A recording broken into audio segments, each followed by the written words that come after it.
দিয়ে বাংলাদেশের মুক্তির সংগ্রামকে সেই ৭১ সাল থেকে শুরু করে শহীদরা যে পথ আমাদেরকে দেখিয়েছেন, ৪৭-এর শহীদরা আমাদেরকে পথ দেখিয়েছেন, ২৪-এর শহীদরা আমাদেরকে যে পথ দেখিয়েছেন, সে পথে এই নেতৃবৃন্দ আমাদেরকে নিয়ে যাচ্ছেন।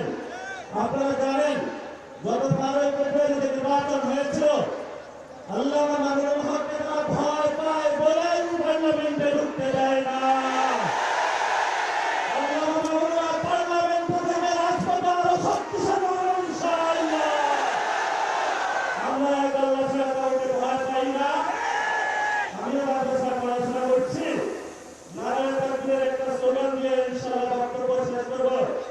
বাংলাদেশে আমরা যতদিন জীবিত থাকবে, বাংলাদেশের যতদিন থাকবে, নারায়ণ তাকবীরের স্লোগান চলবে ইনশাআল্লাহ।